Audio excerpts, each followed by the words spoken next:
तुम्ही कधी विचार केलाय का? एखादा कलाकार असा असतो ज्याचं नाव ऐकताच आपोआप ओठांवर हसू येतं.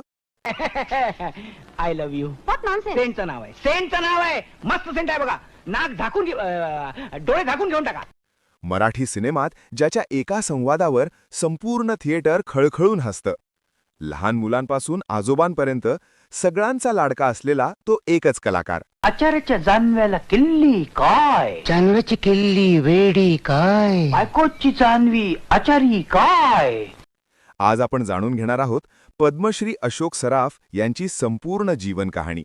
संघर्ष, यश, अजरामर भूमिका आणि हो, एक महत्त्वाचा प्रश्न, अशोक सराफ यांची एकूण संपत्ती किती आहे? ही गोष्ट आहे मराठी सिनेसृष्टीच्या जिवंत दंतकथेची. 4 जून 1947 रोजी मुंबईतील चिखलवाडी या साध्या परिसरात एका सामान्य कुटुंबात अशोक सराफ यांचा जन्म झाला. त्यांचं शालेय शिक्षण DGT विद्यालयात झालं. त्यांचं नाव हिंदी सिनेमातील दिग्गज अभिनेते अशोक कुमार यांच्या नावावरून ठेवण्यात आलं. जणू नावातच अभिनयाचं नशीब लिहिलेलं होतं. मूळ कुटुंब गोव्याचं, पण वाढ मुंबईतच. लहानपणापासून नाटक, स्टेज, अभिनय यांची त्यांना विलक्षण ओढ होती. कोणीही तेव्हा कल्पनाही केली नसेल की हा साधा मुलगा पुढे जाऊन मराठी सिनेमाचा हास्य सम्राट बनेल. 1969 साली जानकी या मराठी चित्रपटातून अशोक सराफ यांनी चित्रपटसृष्टीत पाऊल ठेवलं. सुरुवातीच्या काळात भूमिका लहान होत्या, पण अभिनय मोठा होता. त्या काळात हास्य कलाकाराला मुख्य नायक मानलं जात नव्हतं. पण अशोक सराफ यांनी हळूहळू हीच मानसिकता बदलली. त्यांच्या अभिनयात फक्त विनोद नव्हता, त्यात माणुसकी होती, भावना होत्या आणि प्रेक्षकांशी थेट नातं होतं.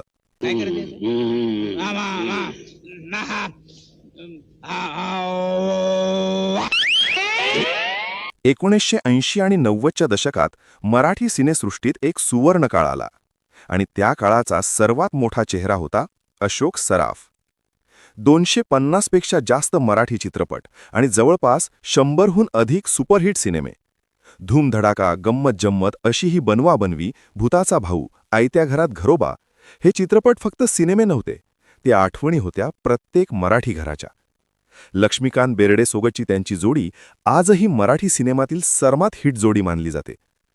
मुलीची छेड काढायला लाज नाही वाटत?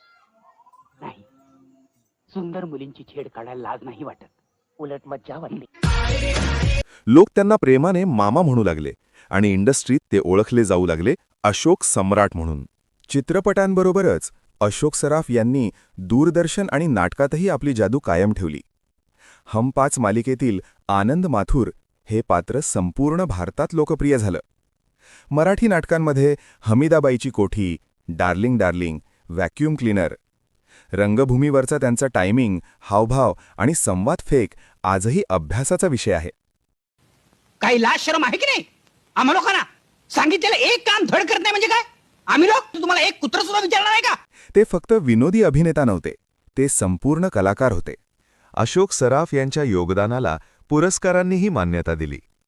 11 महाराष्ट्र राज्य चित्रपट पुरस्कार, 4 फिल्मफेअर मराठी पुरस्कार, 2006 व्ही शांताराम पुरस्कार, 2022 संगीत नाटक अकादमी पुरस्कार, 2023 महाराष्ट्र भूषण आणि त्याच वर्षी भारत सरकारचा पद्मश्री पुरस्कार.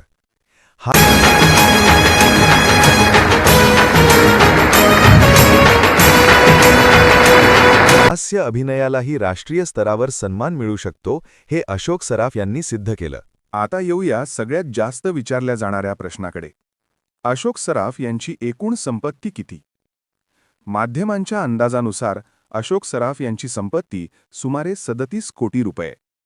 त्यांच्या पत्नी, अभिनेत्री आणि निर्माती निवेदिता जोशी सराफ यांची संपत्ती सुमारे 10 कोटी रुपये.